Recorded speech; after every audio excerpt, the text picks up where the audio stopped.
அனைவருக்கும் வணக்கம். இன்றைக்கி 70 வயதிலையும் புத்திர தோஷம் பாதிக்குமா, என்ன சொல்கிறது உங்கள் 5ஆம் பாவகம் அப்படிங்கிற தலைப்பில் இன்றைக்கி ஒரு 5ஆம் பாவம் சம்மந்தப்பட்ட 5ஆம் பாவத்தோட பாவர்கள் சம்மந்தப்பட்ட ஜாதகம்லாம் எப்படி இருக்கும், இந்த ஜாதகருக்கு என்ன நடந்தது அப்படிங்கிற பற்றி இந்த பதிவில் விரிவாக பார்க்கலாம். பொதுவாகவே 5ஆம் இடத்துல பாவர்கள் ராகு, கேது, சனி, செவ்வாய் இவங்கெல்லாம் இருந்தாங்கன்னா புத்திர தோஷம் தாமதமாக புத்திர பாக்கியம் கிடைக்கும் அப்படிங்கிறதெல்லாம் இயல்பாக எல்லோரும் அறிஞ்ச ஒன்று தான். அதுக்கு தகுந்த மாதிரி நிறைய பலன்கள் நடக்கிறதும் உண்டு. இது திருமண காலத்தில் நிறைய பார்ப்பாங்க. பொண்ணுக்கு ராகு தோஷம் இருக்குது, புத்திர தோஷம் இருக்குது, மாப்பிள்ளைக்கு 5ல் செவ்வாய் இருக்குது, பொண்ணுக்கு 5ல் கேது இருக்குது, இவங்க 2 பேரும் சேர்த்தா குழந்தை பிறக்காதுன்னு சொல்லி பெற்றோர்களே பெரும்போது ஜோதிடர்களாக மாறி நிறைய வரன்களை பார்த்து நிறைய இதை தட்டி கழிச்சிருவாங்க. இதில் 5ல் பாவர் இருக்கிறதுனால புத்திர தோஷம் இருக்கோ இல்லையோ, இவங்க தட்டி கழிச்சு அதனாலேயே பாதி தாமதமாக திருமணமாகி தாமதமாக குழந்தை பிறப்பு நடக்கிறத நம்ம பார்த்துருக்கோம். ஆனால் அப்படிலாம் கிடையாது. பொதுவாக 5ல் ராகு கேது இருக்க இந்த மாதிரி சனி இருக்கவங்களுக்கு உடனே திருமணமான அடுத்தடுத்த வருஷங்கள்லேயே அடுத்தடுத்த ரெண்டு ஆண் குழந்தை பிறந்த ஜாதகங்கள் தான் ஏராளம். யாரோ ஒருத்தர் 2 பேர் தான் பார்த்தீங்கன்னா குழந்தை பிறப்பில் கொஞ்சம் தாமதமாக வருது, ஐயோ டெஸ்ட்டு இந்தமாரி பஞ்சாயத்தெல்லாம் போயிட்டு அதுக்கப்புறம் ஒரு வழியாக குழந்தைன்னு பிறந்து அதுக்கப்புறம் சேருவாங்க. பெரும்பாலானோருக்கு உடனே அடுத்தடுத்த ஆண் குழந்தை தான் பிறகுது. ஒருத்தர் 2 பேருக்கு தான் பஞ்சாயத்தாகும், அவங்களும் ஒரு வழியாக குழந்தைன்னு பெற்று சேர்ந்துருவாங்க. அதுக்கப்புறம் அதோட அந்த சாப்டர் க்ளோஸ் பண்ணி வச்சுருவாங்க. ஏன்னா திருமணம் ஆகிட்டா அந்த பிரச்சனை அடுத்தடுத்து வந்துகிட்டே இருக்கும் இல்லையா, அதனால் இந்த சாப்டர் அதோட க்ளோஸ் பண்ணிவிடுவாங்க. ஏதோ ஒரு விதத்தில் குழந்தைன்னு அப்படின்னு சொல்லிட்டு அவங்க அடுத்த வேலைக்கு போக ஆரம்பிச்சிருவாங்க. ஆனால் நம்ம ஜாதகத்தில் உள்ள யோகமோ தோஷமோ எப்பவும் அது நம்ம கூட தான் இருக்கும். எப்போல்லாம் அந்த தசாபதி வருதோ அப்போல்லாம் அது செயல்படும், அதோட பலனை நம்ம காமிக்கும். அது யோகமாக இருந்தாலும் அதே தான் நடக்கும், தோஷமாக இருந்தாலும் அதே தான் நடக்கும். இது எல்லா யோகத்துக்கும் தோஷத்துக்குமே பொருந்தும். அந்த வகையில் இந்த ஜாதகத்தில் என்ன நடந்தது, ஏன் இவருக்கு இந்த மாதிரி சம்பவங்கள் நடந்தது, இதுக்கு என்ன காரணம் அப்படிங்கிறத பற்றி பார்க்கலாம். ஜாதகம் வந்தபோதே ஒரு ப்ராப்ளத்தில் வந்தது. என்னென்னு பார்த்தீங்கன்னா, ஓலைச்சுவடியில் ஒரு டைம் கொடுத்துருக்காங்க சார், ஜாதக புத்தகத்தில் வேறு மாதிரி டைம் இருக்குது சார், எது சரியாக இருக்கும் அப்படின்னு சொல்லிட்டு அதிலே ஒரு சிக்கலில் தான் சேர்ந்தாங்க. நான் ஒரே ஒரு கொஸ்டின் தான் கேட்டேன், உங்களுக்கு இப்போ திருமணத்துக்கு அப்புறம் குழந்தை பிறப்பில் ஏதாவது தாமதம் சிரமத்தை அனுபவிச்சிங்களா, இல்லை இப்போ புத்திரம் சம்மந்தப்பட்ட மன வருத்தங்கள் இப்போ ஏதாவது நிகழ்ந்தது அப்படின்னு சொல்லி நான் ஒரே ஒரு கொஸ்டின் மட்டும் தான் கேட்டேன் அவங்கள்ட்ட. அதுக்கு அவங்க என்ன பதில் சொன்னாங்கன்னா, ஐயா எங்களுக்கு திருமணமான உடனே அடுத்தடுத்து 2 ஆண் குழந்தை பிறந்துட்டு சார் அப்படின்ட்டாங்க. சரி, வேறு லக்கணமாக இருக்குமோன்னு அடுத்த கேள்வி கேட்கறதுக்குள்ள அவங்க என்ன சொன்னாங்கன்னா, ஆனால் 4 வருஷத்துக்கு முன்னாடி கொரோனா பீரியட் அப்போ இந்த 2020 பார்த்தீங்கன்னா என்னோடய சின்ன பையன் ஆக்சிடெண்ட்டில் இறந்துட்டார். 20 வயசில் ஆக்சிடெண்ட்டில் இறந்துட்டார். இப்போ இருக்கிற ஒரு பையன் தான் இருக்கிறாரு. அவரும் எங்கள் கூட இல்லை, வெளியிடங்களில் தான் வேலை பார்க்குறாரு. எங்களை பார்த்தாலே ஒரு அதிருப்தி இருக்குது, எங்கள் கூட சேர்ந்து இருக்க மாட்டார், ஒரு விரக்தியை ஃபீல் பண்ணுறாரு, எங்களை ஒரு எளிமையாக தான் பார்க்குறாரு, பூர்வீகமே அவருக்கு செட் ஆகலை, எங்கள் கூட இருப்பாரா, அவரோட பாசம் எங்களுக்கு கிடைக்குமா, ஒரு குழந்தைய தான் இழந்துட்டோம், இந்த பையனாவது எங்கள் கூட இருப்பாரா அப்படின்னு சொல்லி இந்த கொஸ்டினை கேட்டார். அப்புறம் தான் நான் கான்ஃபிடென்ட்டாக இந்த மகர லக்கணம் தான் சொல்லி நான் முடிவு பண்ணேன். அந்த ஓலைச்சுவடியில் உள்ளது மட்டும் தான் கரெக்டாக இருந்தது, அந்த புத்தகத்தில் இருந்து தவறாக இருந்தது. லக்கணத்தை இந்த ஒரு கொஸ்டினை வச்சு தான் நான் முடிவு பண்ணேன். பொதுவாக என்ன ஒரு நிகழ்வு நடக்கிறதுனால அதுக்கு ஒரு 3 கிரகங்களோட துணை இருக்கும். அதை வச்சு தான் நம்ம ஒரு பலன் கெடுதலதோ நன்மைன்னு எடுக்கணும். பொதுவாக 5ஆம் இடத்துல ராகு எது இருந்தால் புத்திர தோஷம் நடக்காது அப்படின்லாம் கிடையாது, எல்லாருக்கும் ஆண் குழந்தையெல்லாம் பிறக்கும். அப்போ என்ன ப்ராப்ளம் இதில் நடந்ததுன்னு பார்த்தீங்கன்னா, இதில் 5ஆம் அதிபதியும் 6ஆம் அதிபதியும் பரிவர்த்தனை. 5ஆம் அதிபதி 6ல் சுக்கிரனோட மறைஞ்சிட்டாரு, கிரகம் வக்ரமாக இருக்கிறாரு, 8 டிகிரியில் கிரகணமாக இருக்குது, 6ல் போய் மறைஞ்சிட்டாரு இந்த ஜாதகத்துக்கு. அப்புறம் என்ன பண்ணியிருக்காருன்னா, புதனோட அதுக்கப்புறம் தான் பரிவர்த்தனையாக வர்றாரு. அதனால தான் இவருக்கு குழந்தைய பிறந்தது. ஏன்னா 11ல் இருக்கிற சனி பார்க்குது, 2ல் இருக்கிற செவ்வாயும் பார்க்குது, 11ல் இருக்க சனி நேரு எதிரிருந்து பார்க்குது 5ஆம் இடத்தை. இந்த ஜாதகத்துலையும் பார்த்தீங்கன்னா 5ஆம் இடத்துல கேது இருக்குது, அதில் 11ல் இருக்க சனி 7ஆம் பார்வையாக பார்த்தீங்கன்னா அவங்களுக்கு கேதை பார்க்குறாரு. அங்கே புதனும் கேதும் 5ஆம் இடத்துல இருந்து அதை கேதுவை சனி பார்க்குது.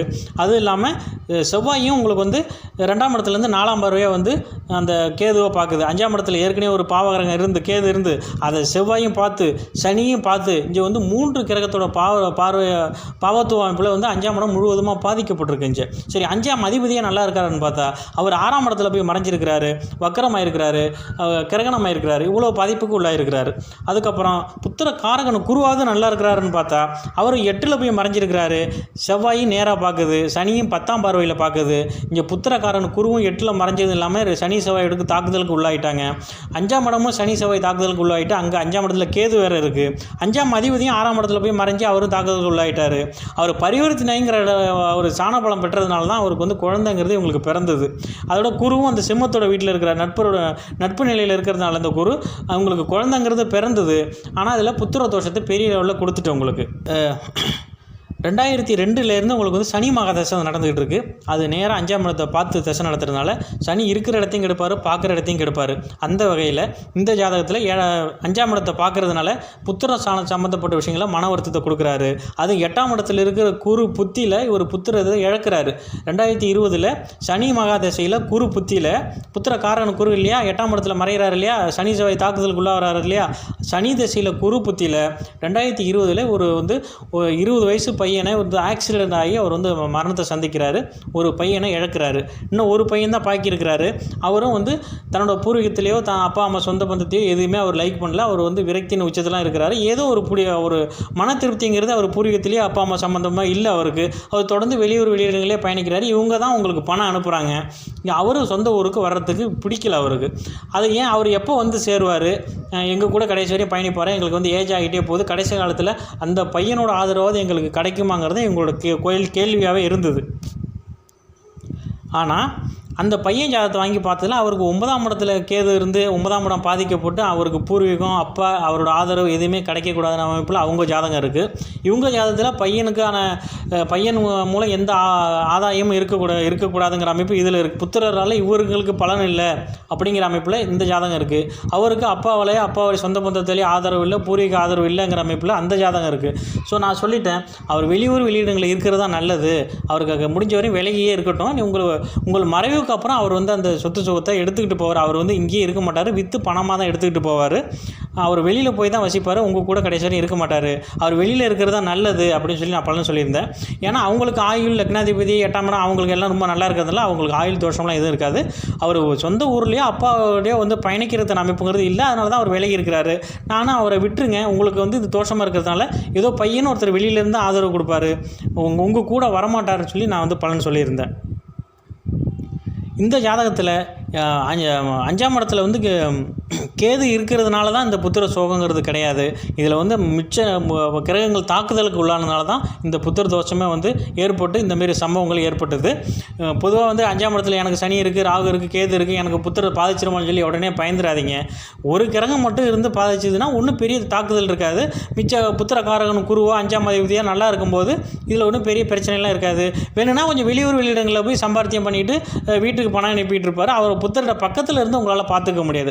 அப்படி தானே வச்சு மற்றபடி 5ல் கேது இருந்தாலோ 5ல் ராகு இருந்தாலோ 5ல் சனி இருந்தாலோ புத்திரரே மொத்தமாக பாதிச்சிரும், மனோட வாழ்க்கையை பாதிச்சிரும் அப்படின்லாம் நீங்கள் பலன் எடுக்க வேண்டியதில்லை. இந்த ஜாதகத்தில் ஒட்டு மொத்தமாக தாக்குதலுக்கு உள்ளாகும் போது இவரோட 65 வயசில் இந்த புத்திர சோகத்தை இவருக்கு ஏற்படுத்தியிருக்கு.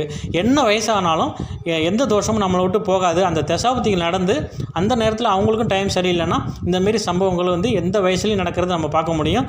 ஒரு வயசை கடந்துட்டு அந்த தோஷம் நிவர்த்தி ஆகிட்டு அப்படிலாம் கிடையாது. எந்த வயசுலையும் எல்லா தோஷமும் இருக்கும். அந்த தசாபதி நடக்கும்போது அந்த சம்பவங்கள் வந்து அரங்கேறுது. அதை நம்ம ஜாதகம் குழந்தைகள் ஜாதகத்தெலாம் பார்த்து உங்களுக்கு வந்து எல்லாருக்கும் ரொம்ப நல்லா இருக்கா அப்படின்னு சொல்லி நம்ம பார்த்துக்கிட்டு கொஞ்சம் எச்சரிக்கையாக இருந்தால் அதை நம்ம வந்து கடந்து போகலாமா வச்சு தோஷங்கள் எப்போவுமே வேலை செஞ்சுட்டு தான் இருக்குது. யோகங்களும் அதேமாரி வேலை செஞ்சுட்டு தான் இருக்குது. இவருக்கு 64 வயசுலேயும் இந்த புத்திர சம்மந்தப்பட்ட இழப்பு இருந்தது. இப்போ வந்து 70 வயசு ஆகுது. இப்பயும் ஒரு புத்திர சம்மந்தப்பட்ட கவலையிலே தான் இருக்கிறார் இந்த ஜாதகர். சரி, இவர் வந்து அந்த புத்திர சம்மந்தப்பட்ட டாபிக் நம்ம வந்து விட்டுறலாம். அது இல்லாமல் இவர் வந்து ஒரு நல்ல பொசிஷனில் ஒரு வேலையிலே ஒரு தொழிலே இருந்திருக்காரு. அது என்ன வேலை, என்ன தொழில், அதில் எந்த லெவலுக்கு உயர்நிலையில் இருந்தார் அப்படிங்கிறத உங்களுக்கு தெரிஞ்சதுன்னா கமெண்டில் வந்து நீங்கள் சொல்லுங்கள். என்னோடதை நான் வந்து கமெண்டில் நீங்கள் எல்லோரும் சொன்னதுக்கப்புறம் நான் வந்து கமெண்டில் கண்டிப்பாக அந்த பதிவை போடுறேன் உங்களுக்கு. மீண்டும் ஒரு நல்ல தலைப்பில் நான் உங்களை சந்திக்கிறேன். நன்றி, வணக்கம்.